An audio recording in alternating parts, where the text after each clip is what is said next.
We meet to serve our community, to use our resources wisely and well, to represent all members of our community fairly, to make decisions that promote the common good. We recognize our responsibility to the past and to the future, and the rights and needs of both individuals and community. As trusted servants, we seek blessings on our deliberations and our efforts as Rotarians. May we act wisely and well. Amen. If you are a fellow Rotarian and you have brought a guest or guests today, please introduce them. John? I've got a few guys here. On my left, Rory and Mary Lou Schmidt. And on my right here, Mel and Terry Barry. And we had a little meeting before this meeting, and they were kind enough to stay for lunch. Well, welcome. Welcome. Anyone else? Dave? I have with me today Allison Chapman. She's from Opportunity International, and she was doing a presentation to the international community just before this meeting, so I'd like to welcome her. Welcome, Allison. And Sergeant at Arms, Assistant Sergeant at Arms. Do we have any other guests? We do. We have our guest speaker who will be properly introduced later, but by name, David Popowitch. Welcome, David. Rotarians, please join me in welcoming our guests. So guests, the special privilege you get as being guests of the Kitchener-Westmount Rotary Club is you get to lead the group to debate at the back. So please, Neil was here, but we don't try to one up here.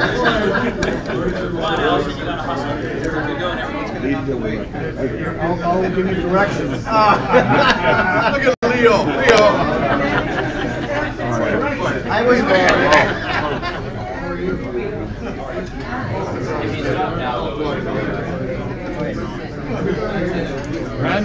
how are you today?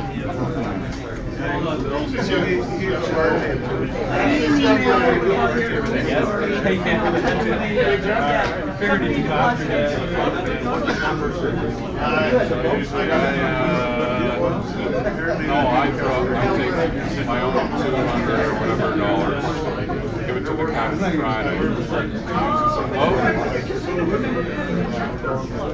So I just give it, and then the guy Saturday night is supposed to. I'm good.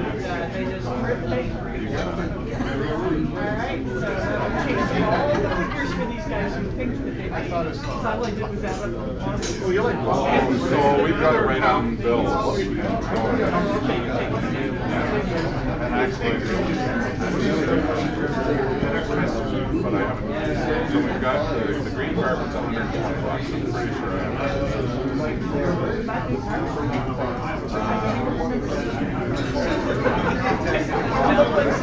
Yeah, but that's what I mean. Usually we choose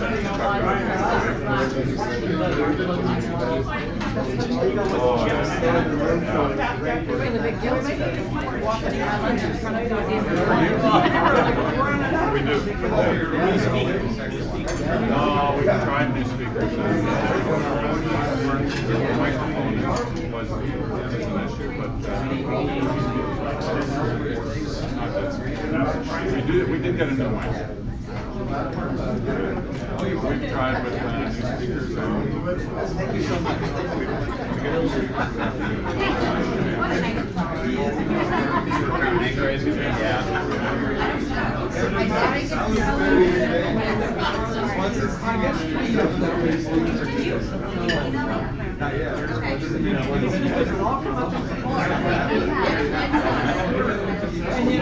Can you try to say what's going on back here?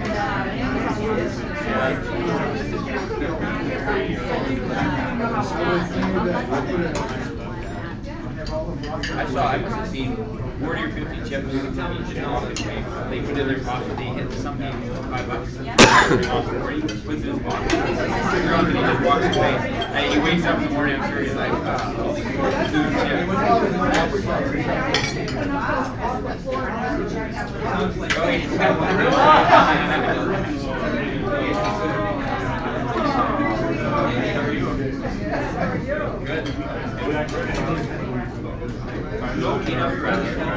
Yeah, I do play there every now and then when they I go to matches and stuff, yeah.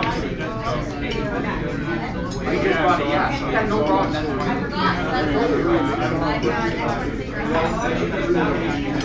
That's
And I still meet with Joey every once in a while. I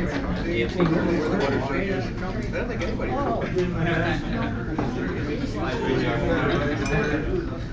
Be up for another round.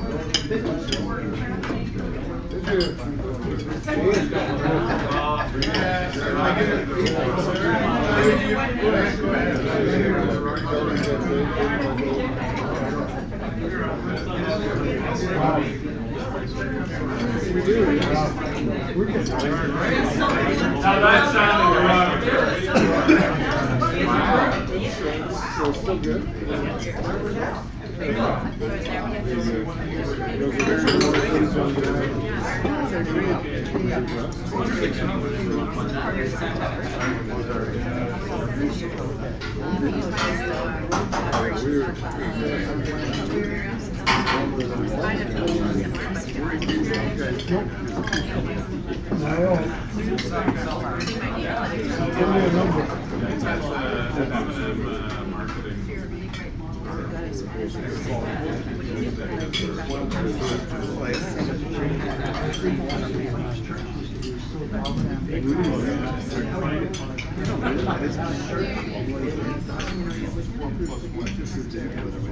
Yeah, you guys are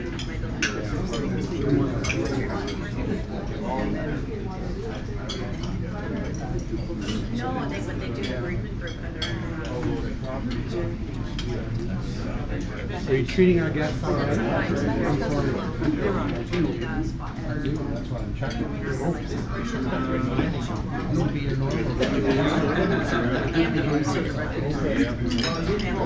Speak with my outside voice. Firefighters again last night. You guys did a good job on the What I do is even though it was a long there was a lot of sirens.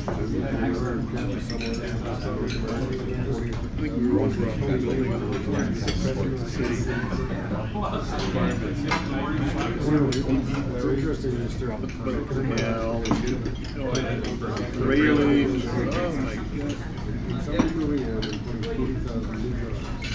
Oh my God.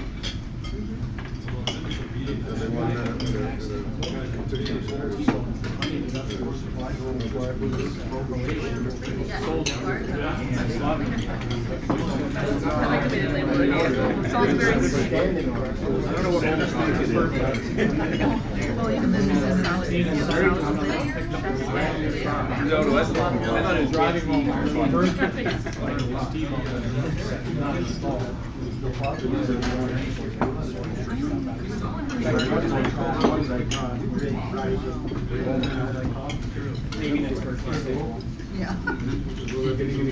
What are the parts of that remember on Victoria Street now that they've taken over development there? They used to have all those gadgets and lights there all the time. Yeah, mainly. Yeah.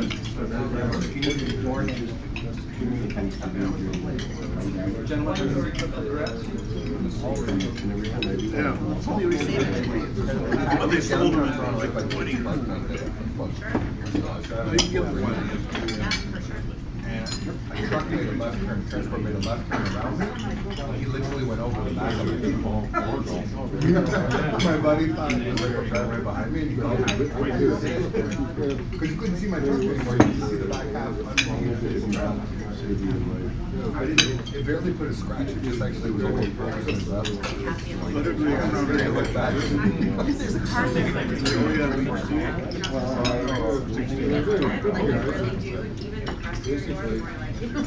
Yeah, break my wife out as well. On the last Friday. Quit playing, Leo?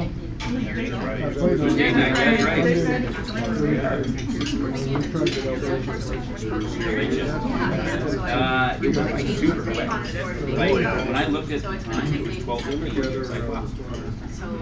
But when you take over, it was just. I had Leslie take over the first spot. There was a bunch of vultures and hyenas there, just like stacking, and then everyone's still in here, and I wondered if the guy that's like pre-reg, like I have no idea what he's doing right now. I'm like this start. But it was non-stop.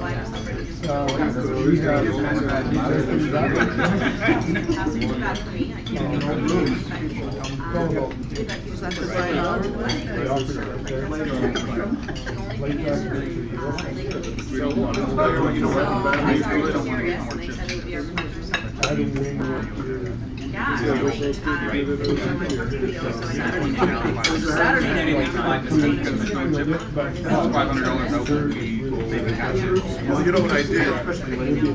After my shift, the only younger days used to do double shift. I do that. It goes pretty quick, you know. 6 to 25. I did the early one this time. So I walk home, I get in the car, I go, so I got my apron on. I go, I was going to do the next flight, so I did. Yeah. I threw it down to the queue, Bill. I think a bunch of players do that too. They wake up in the morning. Chips in there. Chips. Where's all my money?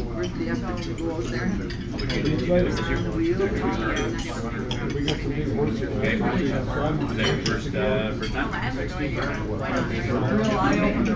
Yeah, what do you think?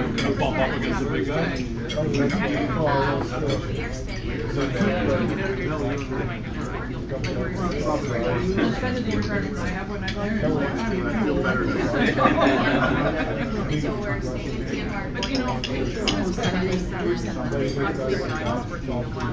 They opened it up quick family times.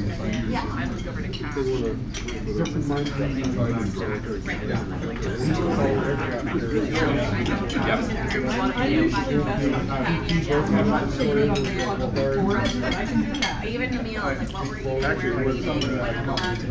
One year that was busy, I recall, was when the Blue Jays were in the World Series, and we were in the back, and literally,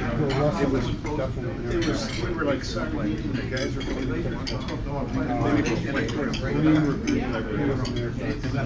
You know, they had literally a lot of just through the world, and they literally like,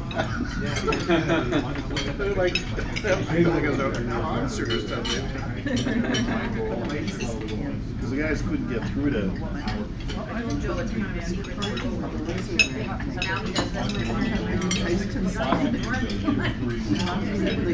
There's a real difference in it doesn't calm down a lot. Actually, probably Friday, Saturday.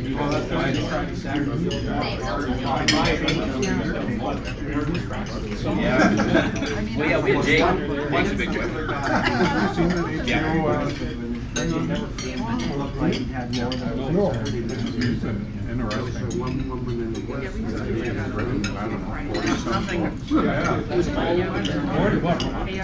Very articulate.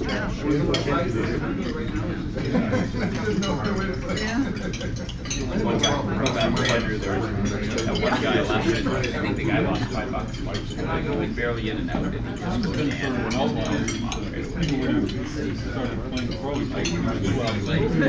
Give me back your $3. I don't even know what happened. We had one chance. Yeah. I don't know what Johnson had some guy was public.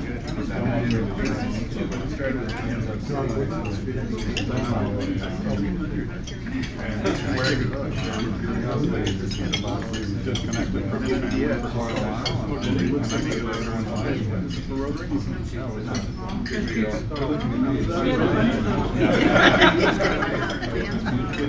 Yeah. I think he gave some news. Are you going on Halloween? Now your name on Friday morning?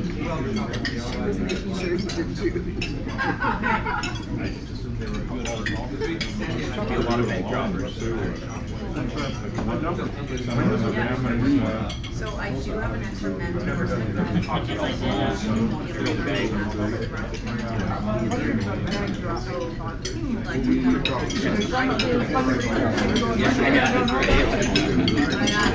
It's available to you. You make a lot of money.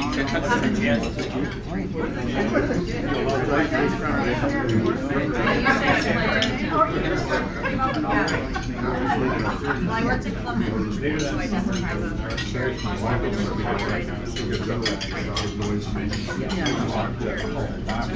Oh, yeah, you're gonna. You know what you do? You just look up the numbers. You just look up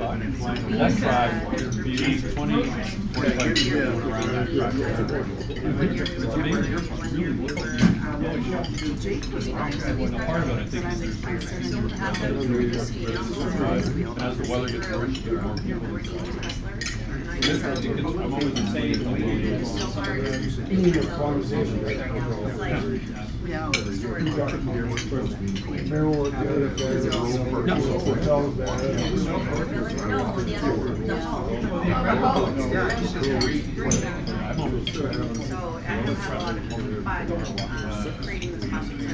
getting up early, much open. I won't do it again. No, I'm not. Just. Oh, I haven't done If you wonder why he's I think I might have a picture. Sure enough.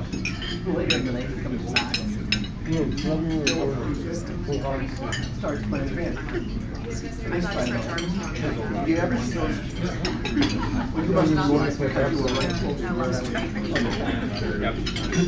He had that glass boot. A bunch of retired guys that play there. It's not like it's right there. He drank the whole place when he was down. Friday or Tuesday, Thursday.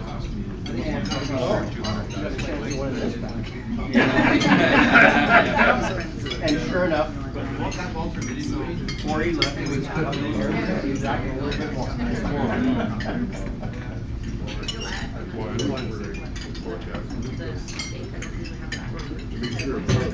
Somebody called down Bolton stuff. Just like consider it Canadian. When I was a young kid. You know, you said that, you just give them a few extra chips or something. They're happy, you know what? You know, you give them a chip here and there. A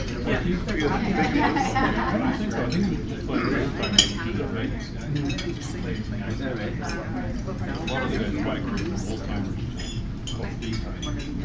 Whether he's driving today?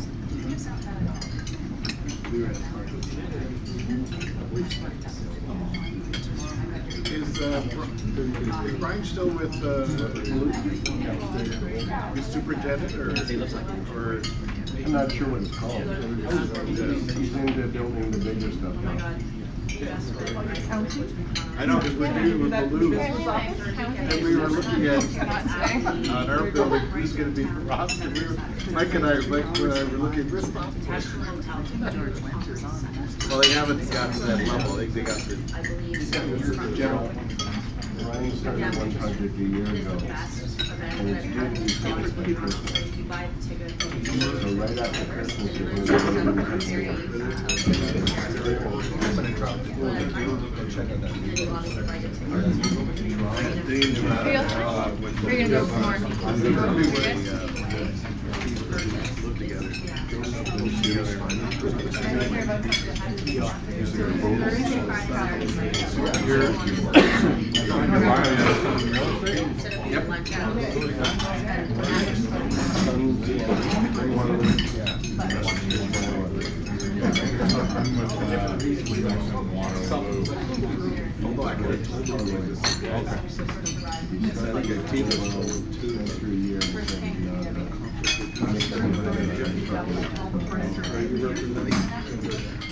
Live together.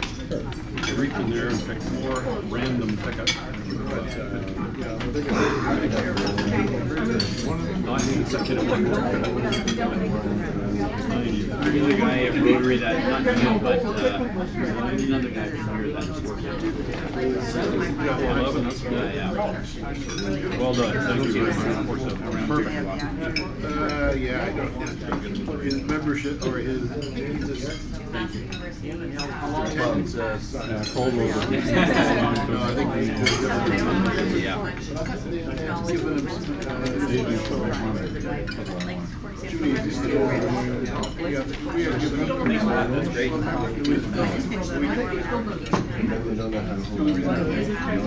For the coffee. I thought it was for the hamburger sale. Tonight has oysters. Well, certainly if we- I thought it was called what happened. I don't know what that was happening. And then you who was happy hour?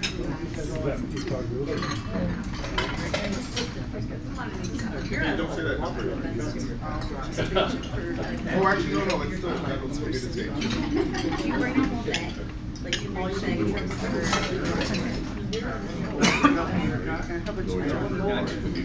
Yeah, like it's so expensive.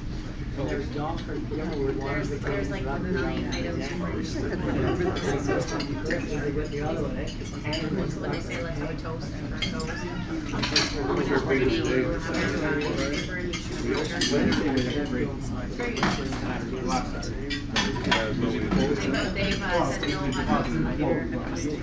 Yeah, that's true.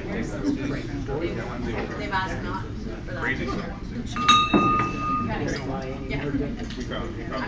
We have a fair bit of business to get through today, club business, so I'm going to start a little bit early, but feel free to finish up your dessert and have some coffee. Club business, birthdays, Kathy Brothers and Kelly Stroke. October 24th. 35 again. No wedding anniversaries, and Kelly, did you know you joined this club on October the 20th, 35 years ago? Congratulations.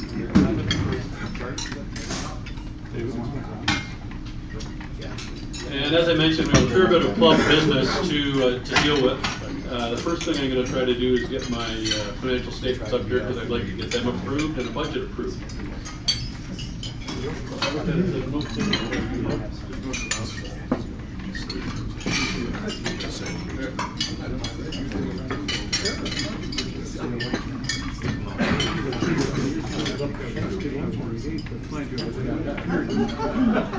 So we will start with the financial statements for last year. Keep in mind that we have two sets of financial statements. One is for our club and one is for the foundation, which is the charitable arm of our group here. You can see them on the screen here. These are as of June the 30th of 2017. You can see Troy and Judy have signed them on behalf of the board. So Tim Braddock has looked them over and the board's approved them, and we're at the stage where the membership should approve the financial statement. This is our balance sheet as of June the 30th, and the one thing I would highlight here is this very bottom number here. That's really the key thing to look at. We have $64,000 of net assets. Can you turn the light on? Yeah, I'll try. Big one. Oh, there we go. That's better? $64,000 of net assets, so that's kind of a nice thing. We're in the black. And if we look down at the statement of income and expenses for the year, the 2017 fiscal year, which ends in June, are the three columns on the left. We've got our revenues and expenses. And then on the right, we have comparative figures for last year. The good news is that we ended up with a bit of a surplus of revenues over expenses of about $21,000, down slightly from last year. And then, of course, we had some, out of that surplus, we expended some donations. The biggest one is the Honduras trip that's going to happen in the school build, which is going to happen in January, but we made that commitment last year. That's about $12,500 of those donations. Then, of course, we have the international conference that the president goes to, and board meetings and so on. So we had a bit of a deficit last year of almost $6,000, and you can see that bottom number then ties in with the previous number we were talking about, the $64,000.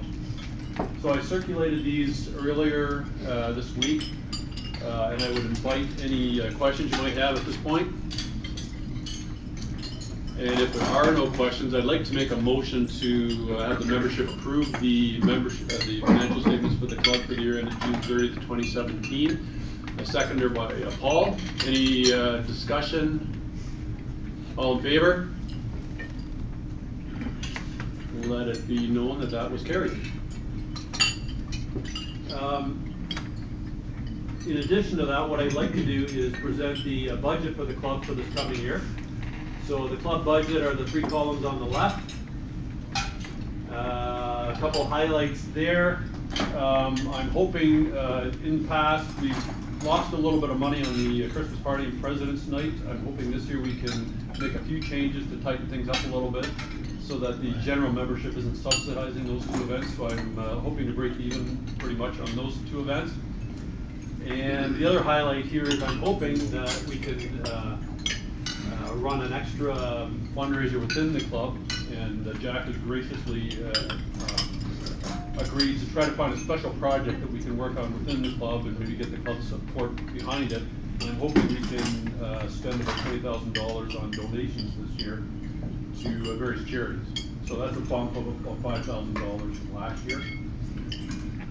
And the other hope I have is you'll see there's net income of $2,300, so I'm hoping to sort of fill in the deficit that we had last year and replace some of that with $2,300.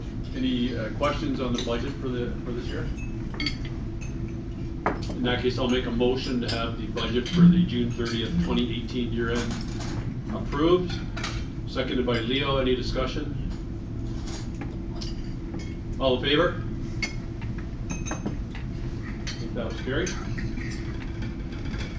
And then we have the statements for the foundation. So this is the other half of our organization, and this really reflects all the fundraising and the donations we make. So you will see this is the balance sheet as of June 30th, and the key number to look at there is right at the bottom there, $116,957. That's our net assets. So if we paid off all our debts, we'd have $117,000 left over. That's as of June. You can see that's a nice increase of about $4,000 from last year. And then here's the revenues and expenses for the year. Once again, we did well on the Vacation Fantasy Lottery. Oktoberfest Crown and Anchor was great last year, as it has been. Bingo has been a great addition to our fundraising, thanks to Bill and his team that meets every second Thursday at the Cruise Street Bingo Hall. So $91,000 of net revenues, very few expenses, and $90,671 is our net income for the year. And then if you look underneath that, we started the year with about $112,000 in net assets. We dispersed donations of about $86,000, leaving us with the $116,957 at the bottom, which is our net assets at the end of the year. So those are all the highlights that I was going to make on the financial statements for the foundation. Does anybody have any questions? Because I am not right now a member of the foundation board, Troy, would you make the motion to have the statements approved? Sure. Make the motion to for the membership to pass the financial statements for the foundation. Seconded by John Thompson. Any discussion at all? All those in favor? Opposed? Let it be known that that was carried. And as I mentioned, I'm not on the foundation board technically this year, so Troy's going to walk us through the foundation budget, which is right here.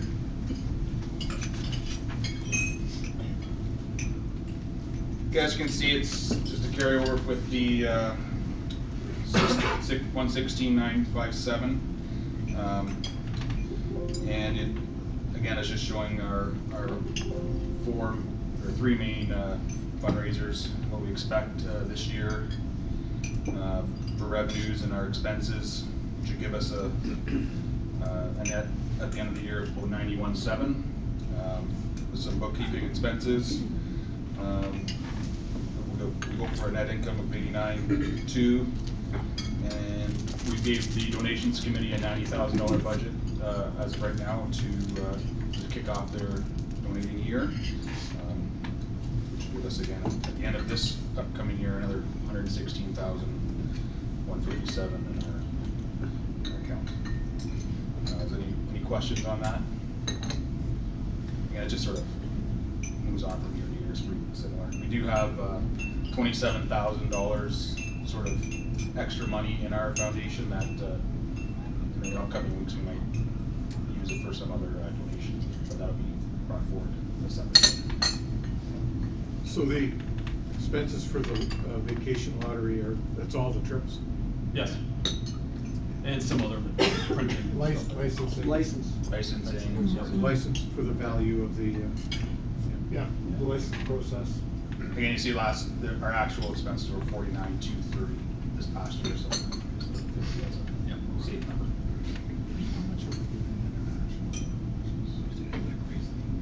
Bill. Does that include the deposit on the license that we have to? Correct. Yes. In the expenses? There is no deposit. It is a licensing fee, which is a percentage of the value of the face of all the tickets. Doesn't that just roll over each year though? 3%. It's 3%. No, it doesn't roll over. You have to reapply because you have to close off each license. It's got a fixed time. Other question? Of the 90,000, how is it split up internationally versus? This is all for local donations tonight. The international has another 10,000 from our club. Okay, so that comes out. Yeah, that was what I was typically, because we're restricted by the licensing, almost all of that happens in foundation, which means we have to give the money to an Ontario charity. So international typically comes out of the funding comes out of the club. That was the 20,000 I was talking about on my previous budget. If there's nothing, I'll make the motion to pass the 2018 budget for foundation. Seconded by Judy. There's no other concerns or questions. All in favor? Passed. Thank you very much. And while I'm here, I'm just going to go over quickly of the Crown and Anchor. Got some sheets up in front of you there with the yellow highlight. Just shows this year that we had a record year, highest revenue. As you can see, we had our gross deposits of 16,704, minus our float out of there and some other expenses, which we do have another $45 that we owe Bill. So actually, our total is a little under the 16,269. It's minus $45 off of that. So it's still over $16,000, which is our best year, and it's a great thing. Hopefully next year we have a little better turnout with volunteers, that some of us don't have to work 8 shifts, but hopefully that'll be great. Thank you, Troy and Mark, anyway, for doing that though. Yeah. Congratulations to everyone for being there. A lot of hours. Yeah, thanks to Troy and Mark for doing a lot of work. I know it's a ton of work, and it's compressed into a week, so I'm glad you're doing it, not me. It's a ton of work, and you're filling in shifts, so excellent year. I think we're almost $1,500 over our previous best, so well done. So that covers the financial statements. As mentioned earlier, Allison Chapman is here from Opportunities International. Allison, do you want to quickly tell us all about your organization? Sure. Dave's going to come up and join Allison.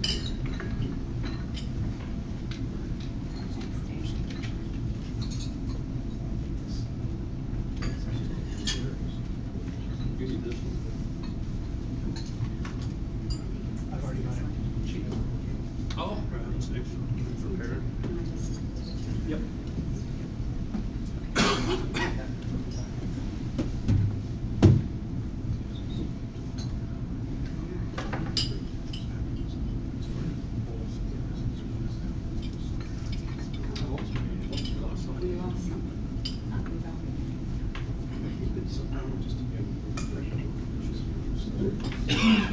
Hi, thanks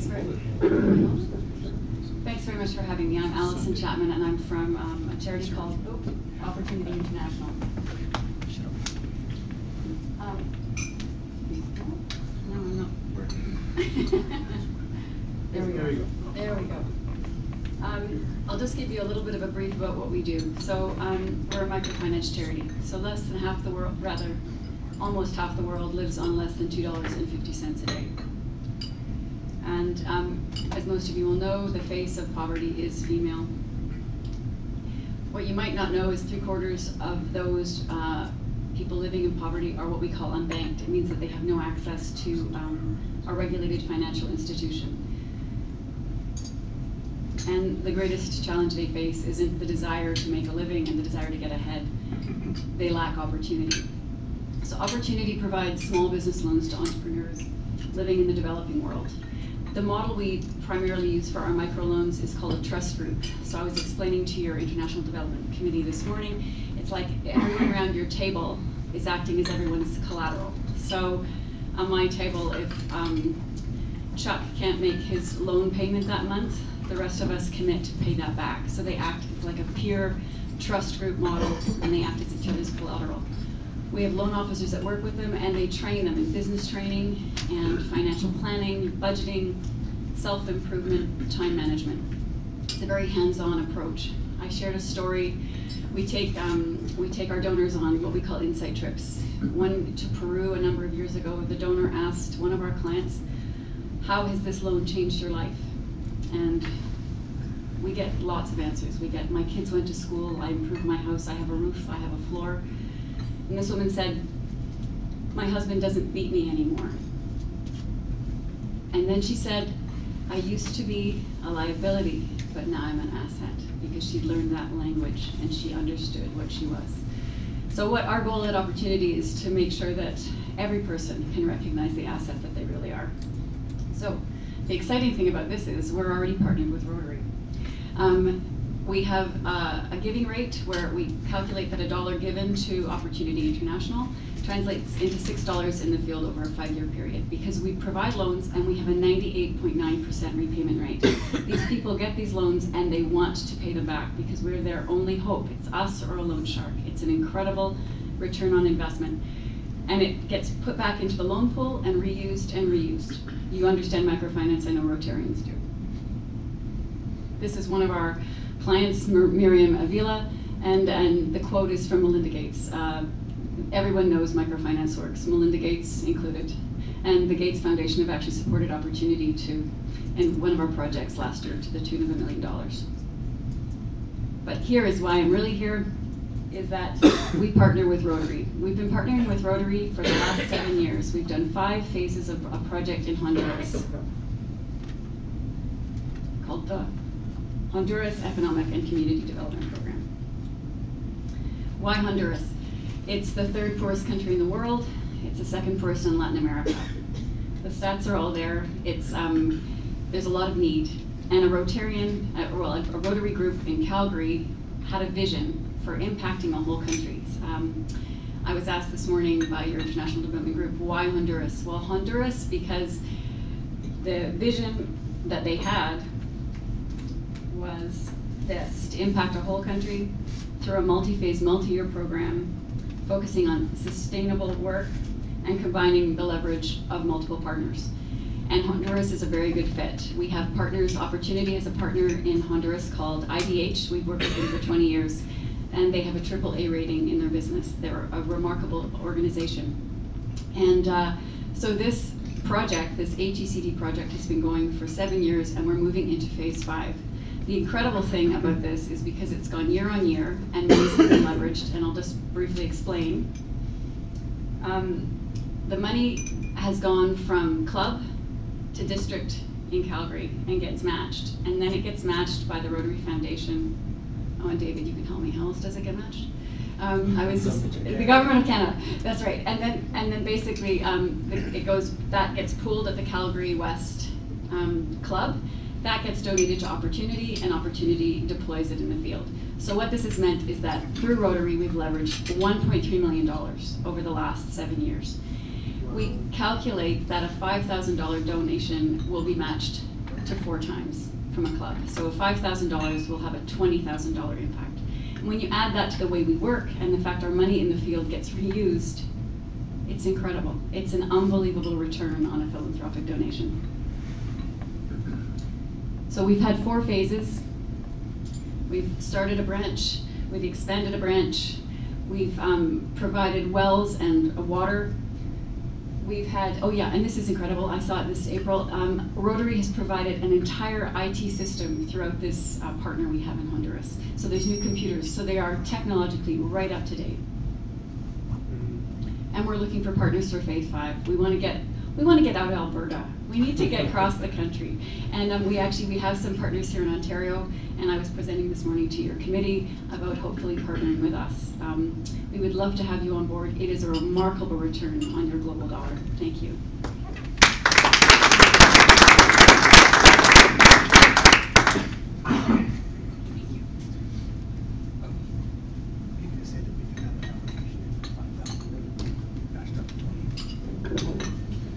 We actually do have an application in our hands. This is for $5,000. It came from Calgary West Rotary Club.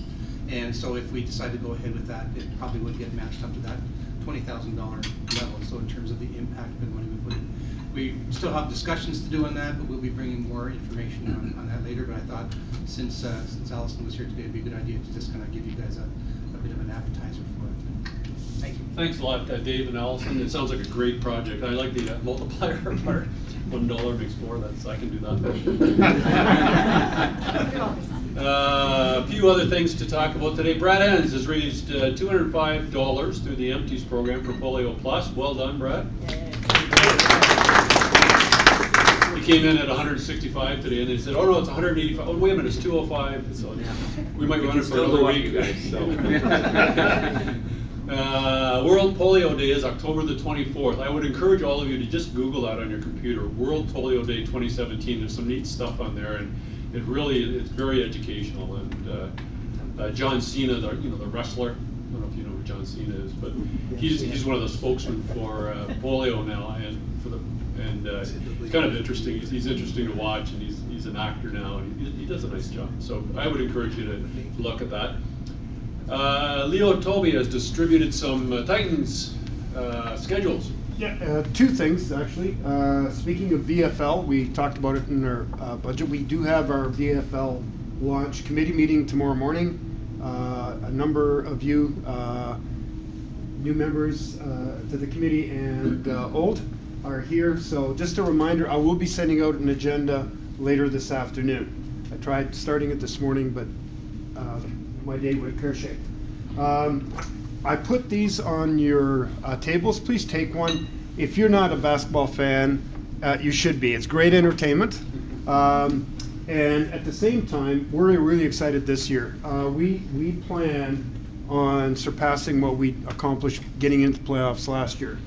From all accounts, talking to owners and the general manager, with some of the talent that we're signing, we'll have a much stronger team, and we have 1 or 2 star players that have played in this league have joined the Titans.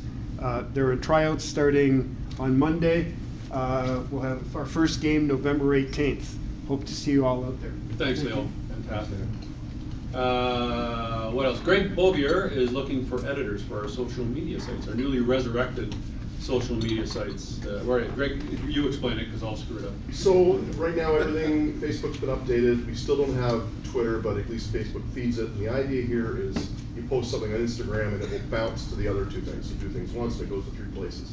It's important because people who are interested in Rotary or just interested in general are going to see that we're at least active and we're not defunct. If you've got no postings, you're kind of dead in the water.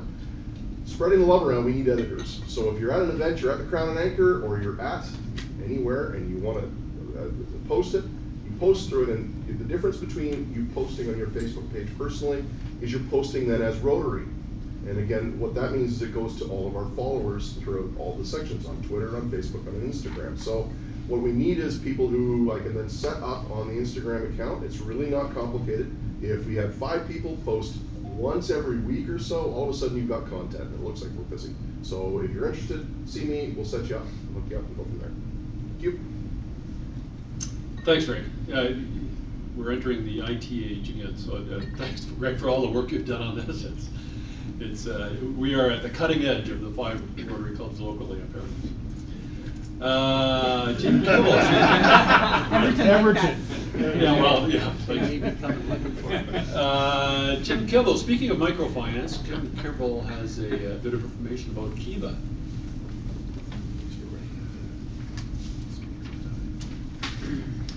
So on your tables, there's a little Kiva quiz for you that talks about what has happened since our club first got involved in microcredit. We've actually been doing this for quite a while, and it's morphed and evolved, and it's really exciting to hear about the latest opportunity we have in Honduras.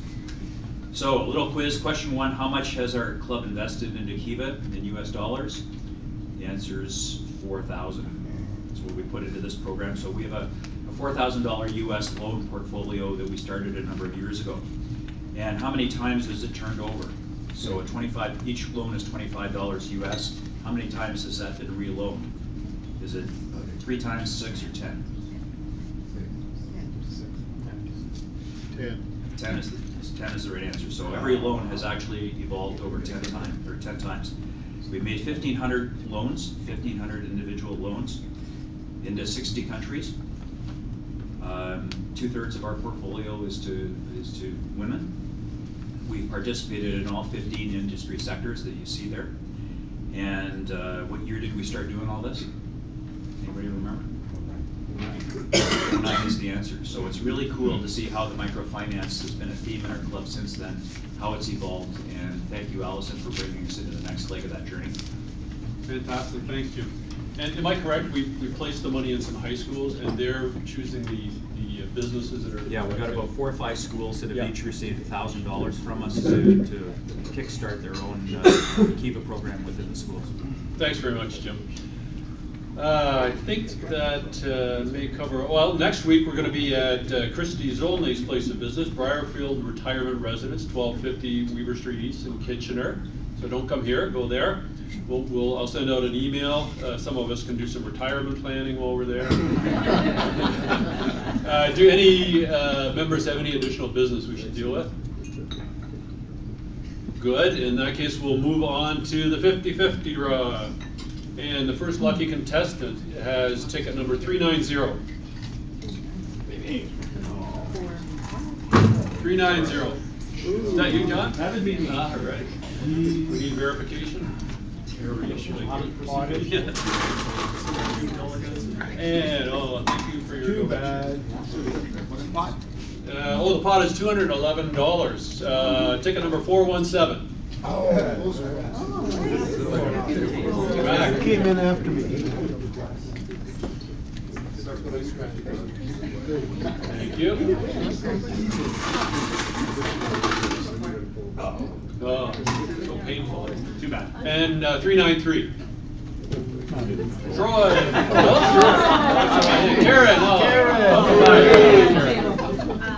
knew I picked the right table. Pay for next cruise. The booze from the last one. Yeah, that's right. It's still drying out. No such luck. And as we did last week, if you have ticket 411, you get a copy of Corporate Karma. Is that you, Leo? That There would you be go. me. Thanks to Dave Barth. Oh, you'll have Would that. you You can read it. And the very last item before our speaker comes up, Rotary Trivia. How many cases of polio have been discovered this year to date worldwide? 10. 8, 11, 12, 5, 12? Yeah. Karen. Talk about Carmen. I'm gonna put Karen's table. Thank you. You're welcome. Get a cork here? So as you know, 55 cases last year. We're at 12 at this point in the year, so we're headed in the right direction, and we're this close to eradicating polio. Mark Engel, would you please introduce our speaker?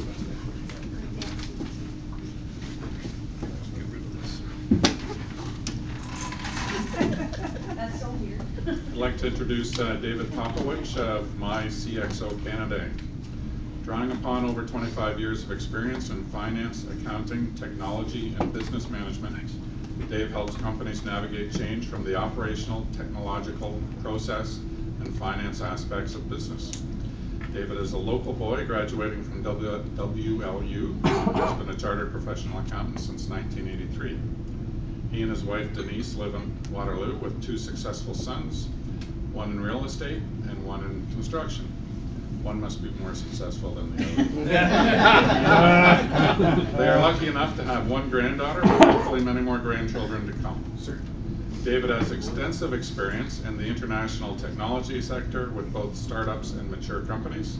His further background was with companies across most industries, assisting with changes to businesses, business processes, documentation development, budgeting, and ERP systems integration.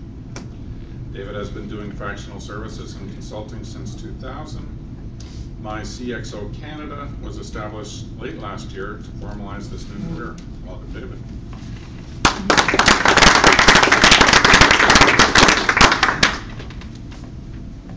First, we'll get this working.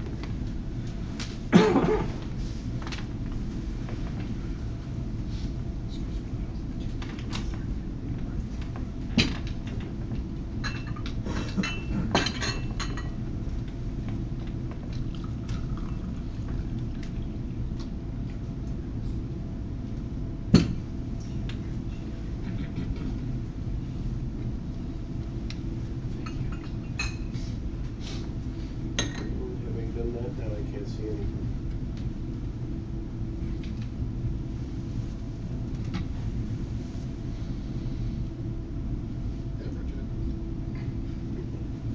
Slideshow at the top. Slideshow. We'll get our IT expert on We'll get an IT expert. Here we go. Dave is an IT expert. He used to be. that.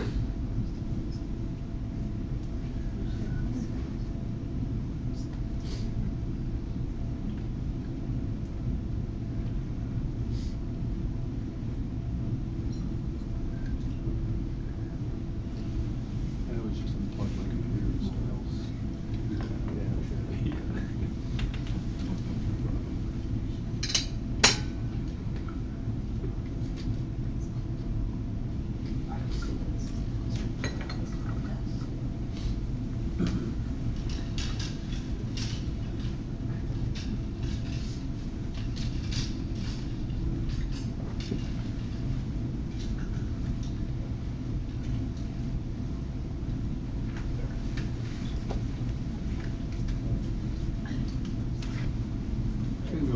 Okay.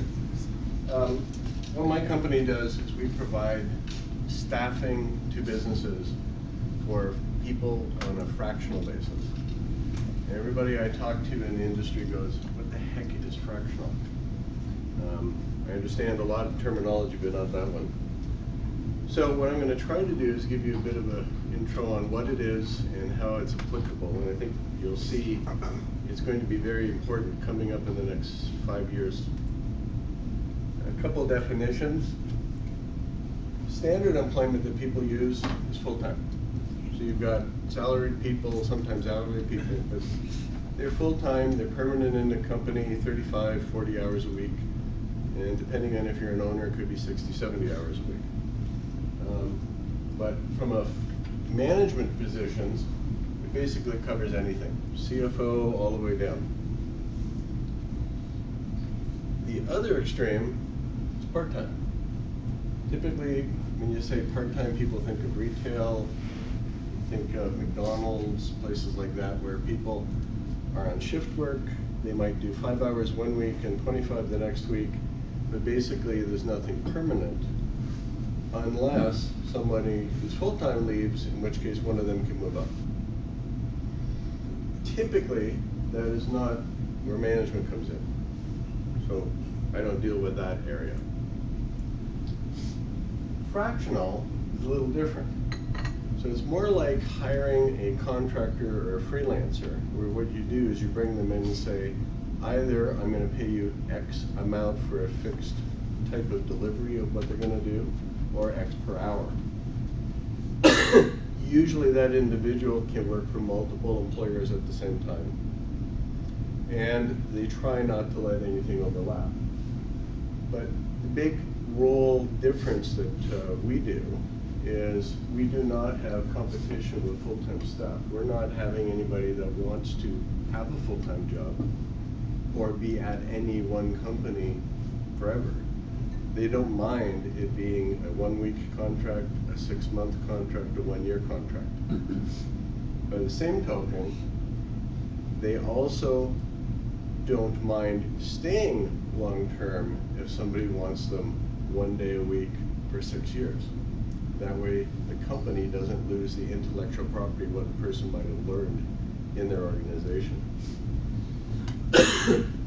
Currently, what we're doing is we're positioning people and putting them into organizations as fractional something with management. So in my case, I've got one organization I'm working for 2 days a month as their CFO. And that's all they need. They're never going to be big enough to need me more than 2 days a month. We've got another individual who's doing marketing, I think it's 3 days a month, and it's strictly on the planning, getting things started, and handing it off to the internal team. They wanted somebody with more skill and more background to do the planning side, and then they're going to do the execution in the field. And you find that happening more and more in the industry. So basically, you can have fractional anything. The question is, why would you care? Why would anybody care about this? Well, there's 4 different things you have to worry about. One is where a company is in their state of growth, which I'll get to all of these in a minute. 2 is how much money they have and what are they going to do with it. 3 is what's the national market and local market demographics doing. And 4 is what kind of hiring trends are out there right now that you're competing with. So like any company, you can have companies that are growing, so they're spending money, they're increasing staff, and generally those kind of companies are hiring full-time. You don't typically find fractional or part-time. Stable companies really are just coasting. Revenue stays about the same every year, and they have no need to hire unless somebody quits, and they have no need to fire unless somebody does something stupid.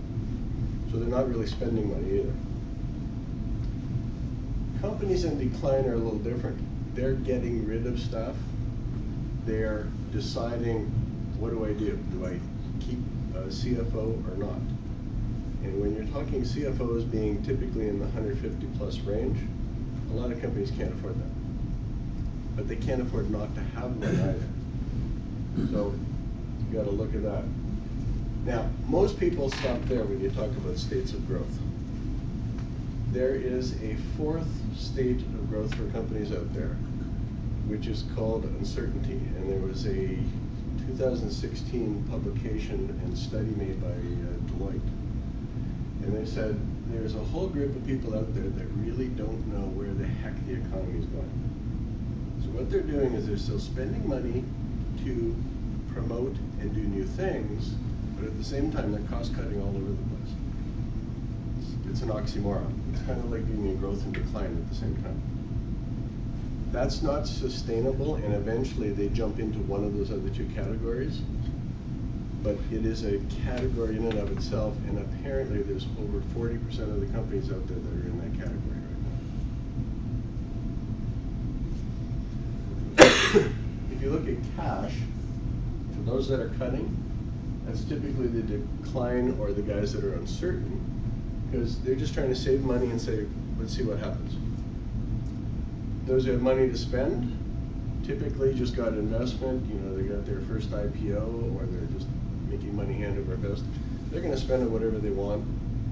And then the ones that have no change basically are hiding. They're not trying to do anything right now. Now, I don't know if you can all see this, but this is a slide I think a lot of you would be interested in. If you look at the market out there today, you've got all these different categorizations that you hear in the press all the time. Okay? And everybody talks about baby boomers, and there's actually two types of baby boomers. Baby boomers go from being born in 46 to 54, and then there's a second wave of baby boomers, which are from 55 to 65. Most people combine them together and call that the baby boom generation. There's about 82 million of us out there. Now, who is not part of being born between 46 and 65 in this room? 7 people. And I'm guessing if that's the case, you're in the next category. Yeah.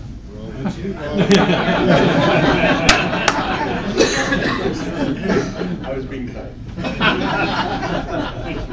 Kelly's in the pre-war. Well, there is a category before Civil that. War. I was making an assumption that we're not going to be that much greater than 89. So each one of these categories have different numbers of people. So the Gen Xers, there's about 41 million of them out there. The Gen Ys, there's a bigger number. There's 71 million of them out there. And now the latest ones are the Gen Zs, and those are the ones since about 1995. So they're just now entering the workforce. They're like 22 years old. There's about 23 million of them, but that's still growing because we don't know when that generation is going to stop versus the next one start. Now you also notice it's not even number of years for each one of these things.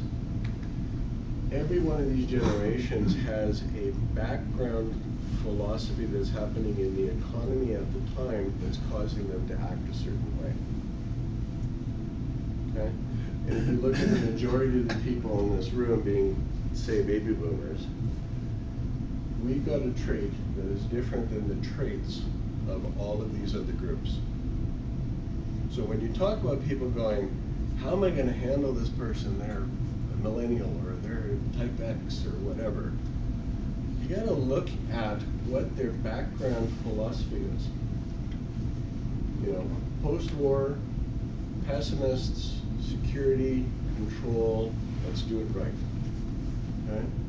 Baby boomers, and again, there's a sliding scale on these, there's not hard lines, tend to be more optimistic, more entrepreneurial, more positive, willing to make change.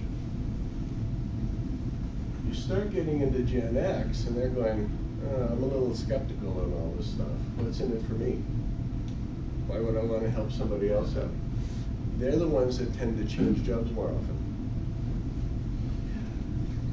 Millennials start getting changed a bit.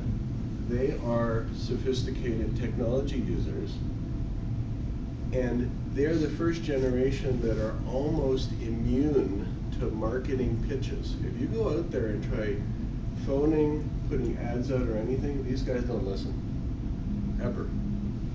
They just ignore them because they are so in tune with technology, they're going to go find their own information.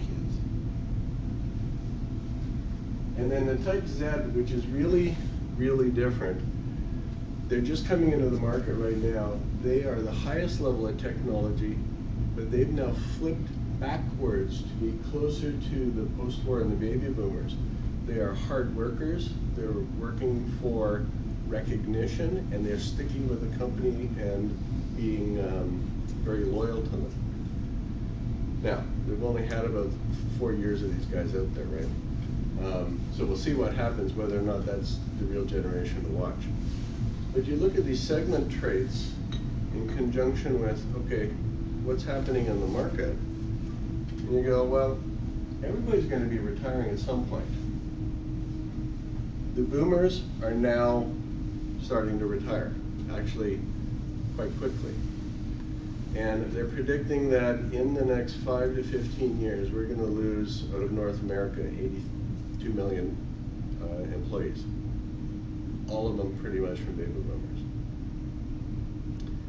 If you think of all the businesses that exist today, who's running them at the senior management levels? That whole level is going to be wiped out, and then the question is the next levels below them, being the other generations, ready for it or not? So, you know, is the economy going to be ready for this or not? Most predictions are not.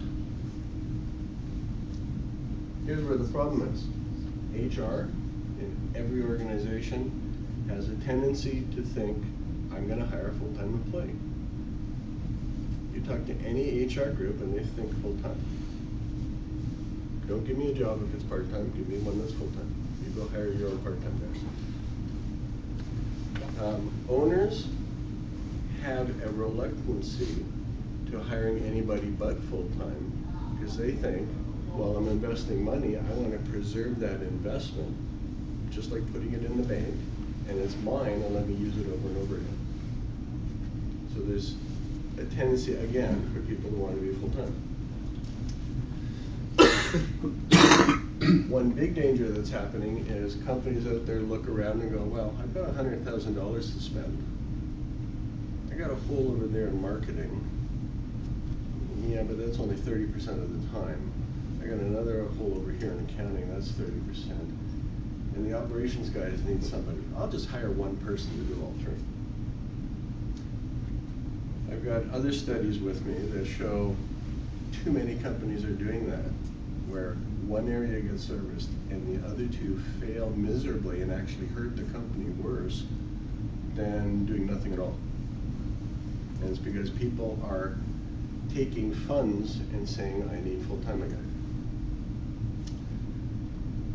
You look at our region, companies are looking outside of Canada to find talent and bring them in here. How many people are trying to grab tech workers out of the US and bring them back up here now? Plus get our own kids jobs. Most of the placement agencies that you might have heard of or work with tend to only look for contract-placed full-time people. They don't do part-time. There's very few. And the ones that do part-time tend to be single type of skilled organizations, and the biggest ones out there are all CFOs. So you can get fractional or part-time CFOs, you can hire them. Try to find anything else. Having said all of that, recently, fractional is now starting to be recognized as a viable option. The biggest thing about viable options with fractional is companies understanding it's a combination of skill and keeping the skill in-house. So ways for people to do that. Really think, do you need a full-time or not? Are you trying to fill 3 roles with one person? Or should I have 3 fractional roles that you only need 1 day a week or 1 day a month? A lot of companies think, oh, we're so busy, I need somebody full-time to get this and this and this done.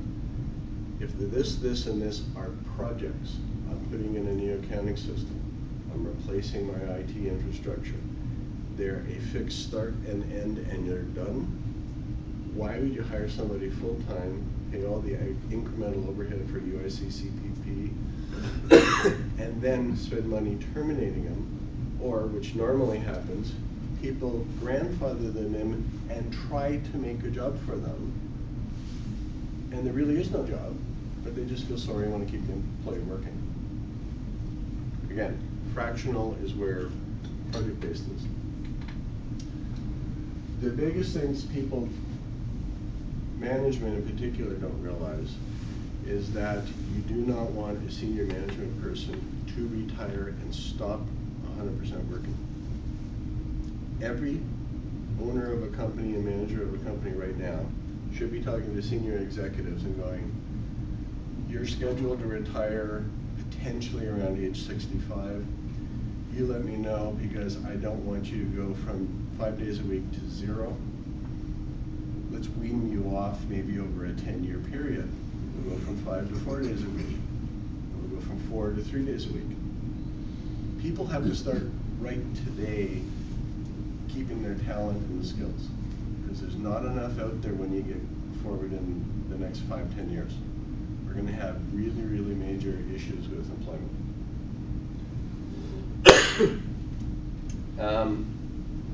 You know, for newer companies, hire the right type of skill for the right amount of time. You know, don't compromise on what kind of positions and just hire somebody because, well, they're close enough. Close enough doesn't count. 46% of personnel that are fired usually had the wrong resume in the first place and got hired because, well, we were desperate, we just needed somebody. It was interesting, there was an article in the Record about 6 months ago all about renting brains. That's effectively what a fractional worker would be, or fractional manager would be. You're renting the brain and skills of somebody who's gone through all the hard knocks of everything and can apply it very focused in your environment. And it's only for the task you want, and they won't waste time on anything else. So from a fractional management, so that you now all have a better understanding of it, what do you get from it? Well, costs are lower. Most people always worry about, oh, it's going to be contracted and lots of dollars per hour. Works out very similar to what you'd be paying for as a manager anyway, but fractional part of the manager. You can handle more things at once. Instead of one person handling 3 things, you've got 3 separate, or however many you need. Fractional workers do not mind being at the same company for 5-10 years. Most fractional workers are 50+ years of age and have 30 to 40 years experience. So they come fully trained, and they will stick with whatever company they get placed with. So you don't lose your investment. The other thing companies are doing is they're using these fractional workers to mentor their existing management.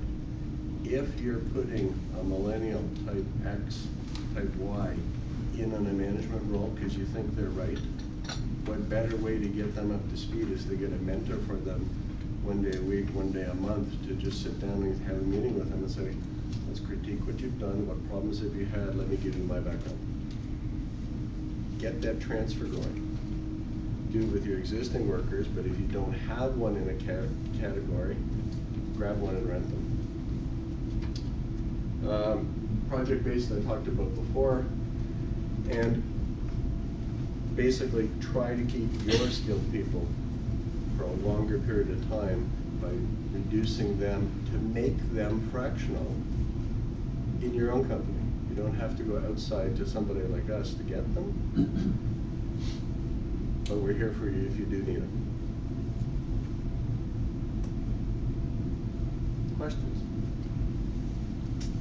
So if I have a business and I hire a guy to work Mondays for me as my CFO, Yep. and on Wednesday something comes up and I need an answer to something, would typically the contractor who's coming in Mondays, would he be available for an email or something? Do they stay in touch while they're not at the place of business?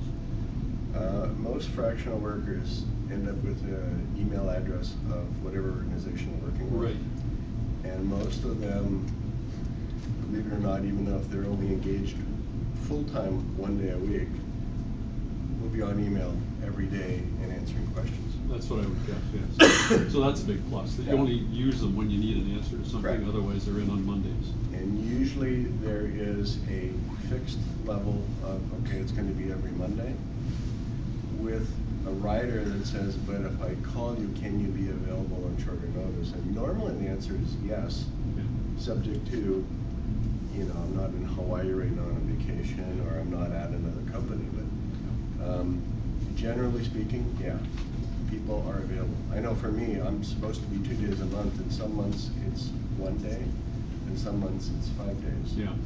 It depends on whether it's a quarter end or not, and they want me to do extra things for reporting. Dave, what's the difference between part-time and the fractional? In other words, part-time doesn't have a fixed role that they're going to be playing. They generally don't have a fixed timing. So part-time would be, I'll call you when I need you. Okay, come in 1 day this week. 6 months later, you call them 1 day this week. That's part-time. Fractional is more a certain day a week, or a certain 2 days a week, or a certain day a month.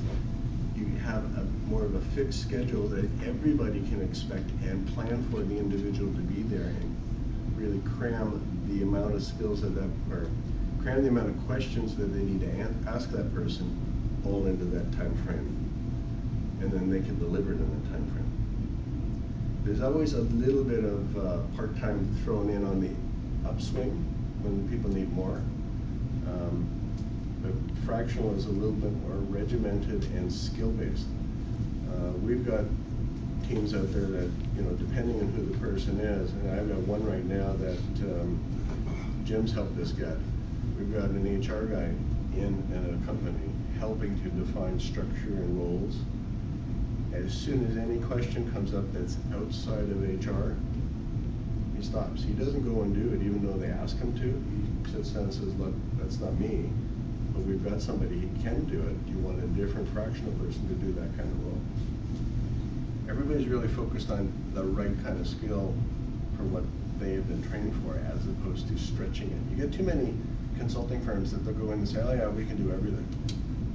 You can, but it's only certain things well and certain things poorly. Any other questions? Jack? Could I ask one more question? Just this kind of blurred line between contract workers and employees, and the CRA's view of those things. I know that there was some kerfuffle a few years ago where people should have been labeled as employees when they were actually contract workers, and they had rules around that. I'm just wondering how this all fits together. Yeah, it's not fun for us. Revenue Canada has not given any line that says how many hours in a week or a year does a person work before they become made full-time versus being a contractor. So for example, if you have 3 jobs and each job is a third of your time, that generally saying, great, you're not a full-time employee of any one of those 3. But if one of those jobs was 51% of the time, Revenue Canada goes, of course you're full-time there, and you're an employee, and therefore the company is subject to, you know, paying deductions and all the rest of the stuff. Where between 33% and 51% is that line? There's court cases all over the place right now. Internally for us, we've said 35%. It says if anybody at any point is 35% working for us that we recontract out, we have to make them an employee, specifically for that reason. There are a number of other tests for that too, though, such as risk as well. Oh, there's yeah, it's just not time based. There's all lots of tests. If you bring in your own computer, you know, you have to be there at a certain time. Who makes your schedule? Who are the risks of loss in the circumstances? But Revenue Canada is minimizing a lot of that and playing up more of the percentages and hours. The contract, I suppose, is very important as well. Very important. So who is the contract with? Is it with you, or is it with the individual? It is with us, and we're responsible for the individual. So that's really not any different than hiring a consultant.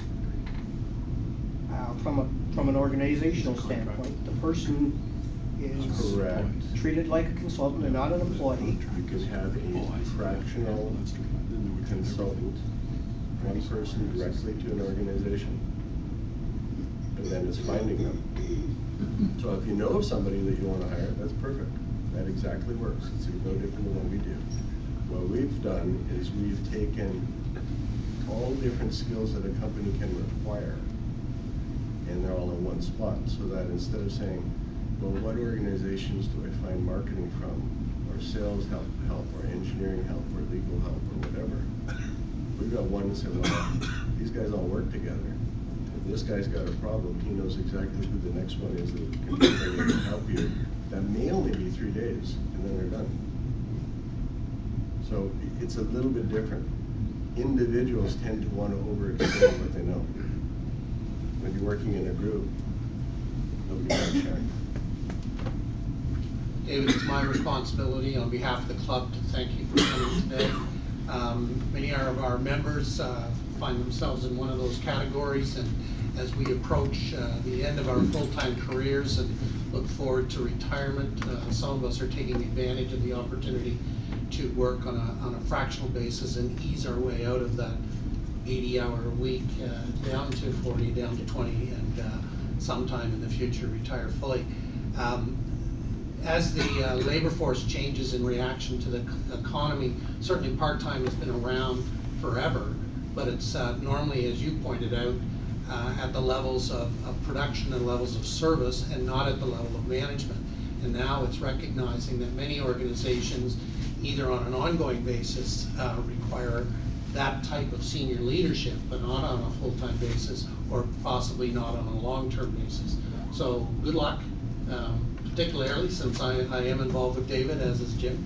And we look forward to seeing many more organizations within our region start to look to fractional leadership as an opportunity to fully grow, take advantage of opportunities within their business, but also limit their expense and commitment to their labor force as it relates to leadership.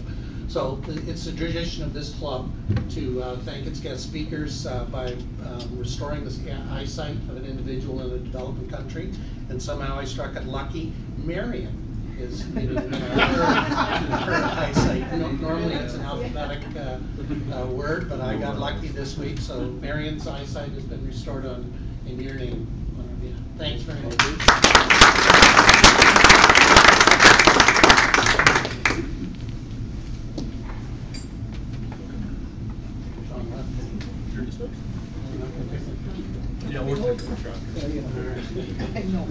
If there is nothing else for the good of Rotary, meeting adjourned.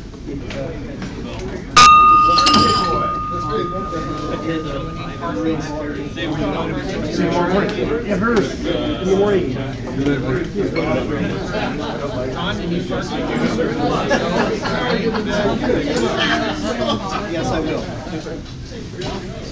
And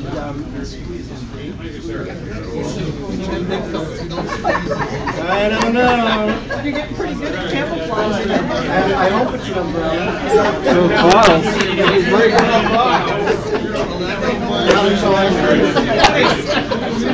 So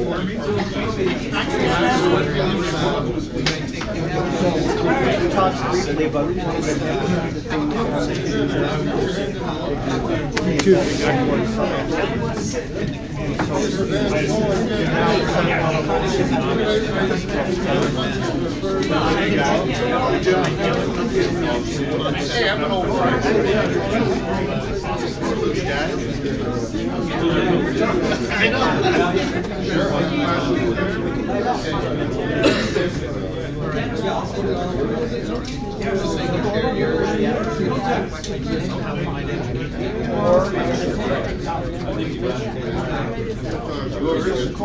the better than me. Driving out from my car, facing it.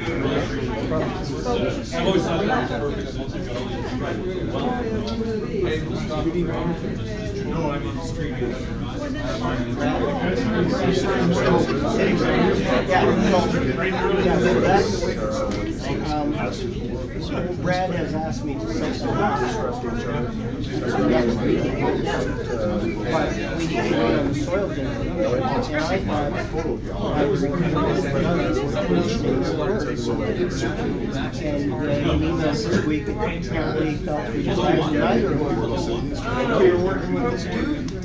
Well, I thought so too. So he is apparently on the job. And there's a switch when you I was having to see him today, and I'll give him a call and say, bring Jack up. Bring Jack up.